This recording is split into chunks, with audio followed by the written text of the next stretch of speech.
कभी कभी हम जीवन में सोचते हैं वो व्यक्ति जो धर्म के पथ पर चलता है, यदि उससे कोई भूल हो जाती है तो नियति तुरंत ही उसे कठोर दंड दे देती। परंतु वो लोग जो संसार के बड़े से बड़े अधर्मी हैं, बुरे से बुरे कर्म करते हैं, उन्हें नियति अनेक अवसर देती है। उन पर नियति इतना कठोर प्रहार नहीं करती। ये सोच आती है कभी ना कभी मन में। अब सोचिए ऐसा क्यों है। देखिए, जीवन को अधिकतर लोग एक ही पहलू से देखते हैं। हर पहलू से देखना चाहिए। मुझे बताइए, क्या संसार में कोई भी अधर्मी प्रेरणा स्रोत बन सकता है? कदापि। जो व्यक्ति स्वयं की ही आत्मा को मलिन कर देता है, वो संसार को प्रेरणा क्या देगा? वो स्वयं ही समझ नहीं पाता उचित क्या है, धर्म क्या है, तो नियति उसे एक अवसर देती है। अवसर देती है समझने का उचित क्या है, धर्म क्या है। अवसर देती है विवेक जगाने का। अवसर देती है अपनी अंतरात्मा की पुकार सुनने का। जब ये भी नहीं होता तो नियति के पास एक अंतिम विकल्प शेष रह जाता है, और वो है महाविनाश। महाविनाश जो भले ही देरी से आए, किंतु आता अवश्य है। और जब महाविनाश आता है, तब महाविनाश की पीड़ा समस्त मनुष्य जीवन की पीड़ा से कहीं अधिक होती है। ये बात सदैव स्मरण रखिए। अब दूसरा व्यक्ति जो धर्म के पथ पर चल रहा होता है, उससे यदि कोई भूल हो जाती है तो नियति उसकी परीक्षा लेती।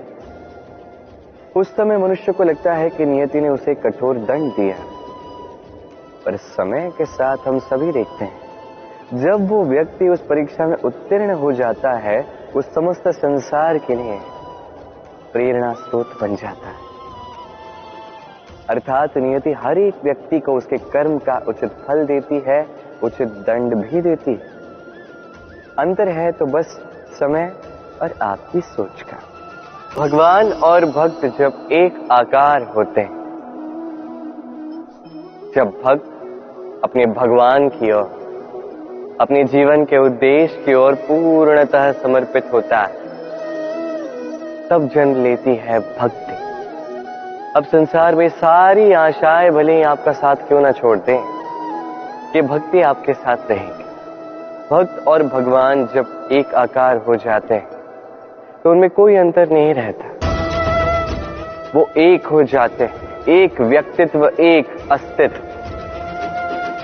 इसलिए कभी भी जीवन में, किसी भी रूप में, किसी भी प्रकार में, किसी भी ईश्वर को मानिए, मन में श्रद्धा जागृत कीजिए, इस भक्ति को जागृत कीजिए।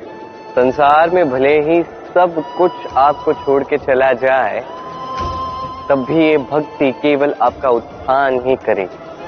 प्रेम इस संसार में आया ही था इस संसार को प्रेम सिखाने के लिए। इस जीवन का सुखद अनुभव क्या है, ये सिखाने के लिए। किंतु यदि मैं सत्य कहूं तो मैं ही प्रतिदिन प्रेम का नया नया स्वरूप देखता हूं। प्रेम का नया अनुभव हर एक नए दिन। अब क्या करें, ये प्रेम है ही अनंत, ये दिव्य है। प्रेम इस संसार की सबसे बड़ी ढाल है तो सबसे बड़ा शस्त्र भी। ये प्रेम जिसके बिना ना कोई न्याय है, ना ही कोई शास्त्र, ना ही जीवन है, ना ही अंत। अब यदि ये प्रेम ये मंतव्य में आ गया तो कभी कोई समस्या ही नहीं होगी। अब यदि हुई भी तो वो टिकेगी नहीं। ये प्रेम क्या कुछ नहीं कर सकता। ये प्रेम हर समस्या को सुलझा सकता है। आपके भीतर के अहंकार को ये ऐसे नष्ट कर सकता है, आपको साक्षात ईश्वर से मिला सकता है। तो प्रेम से प्रयास कीजिएगा। इस संसार के हर एक व्यक्ति से, हर एक वस्तु से, हर जीव जंतु से प्रेम कीजिएगा। जीवन में कई बार समस्याएं हमें चारों ओर से घेर लेती हैं। ये समस्याएं कई प्रकार की होती हैं। धन की समस्या हो सकती है, परिवार की समस्या हो सकती है, किसी संबंध की समस्या हो सकती है, कभी कोई दैनिक आवश्यकता हो सकती है, कभी कोई दुविधा हो सकती है। अनेक समस्याएं आती।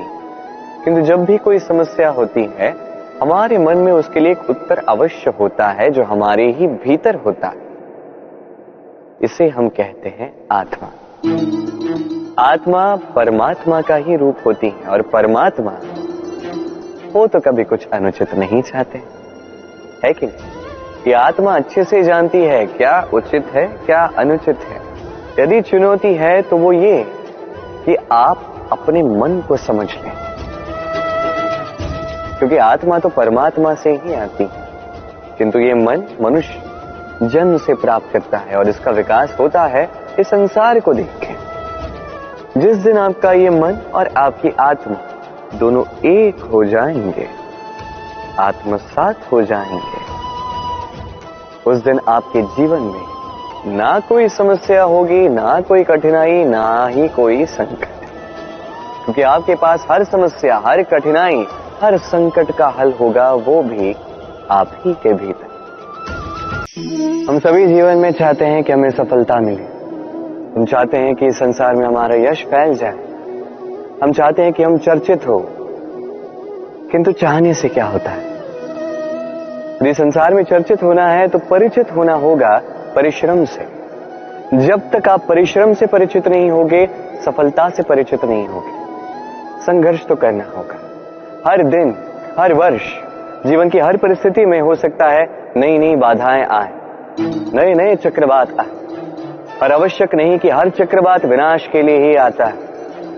कुछ चक्रवात आपका मार्ग प्रशस्त करने के लिए भी आते हैं, आपके मार्ग को साफ करने के लिए भी आते हैं। यदि आपको उदाहरण दूं तो जब बाढ़ आती है, जब घर बह जाता है, तो हम हताश हो जाते हैं, हम दुखी हो जाते हैं, परंतु वही बाढ़ हमारी धरा को इतना उपजाऊ बना देती है कि उस उपजे अन्न से हम वैसे और 10 घर बना सकते हैं।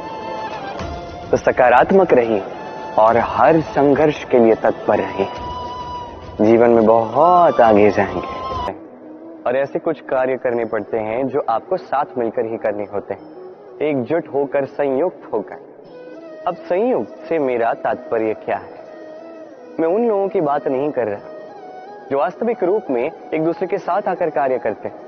मैं उन लोगों की बात कर रहा हूं जो एक दूसरे से दूर रहकर भी एक दूसरे पर विश्वास करते हैं। मैंने पहले भी कहा था, समस्त विश्व की आस विश्वास में ही वास करती है। क्यों?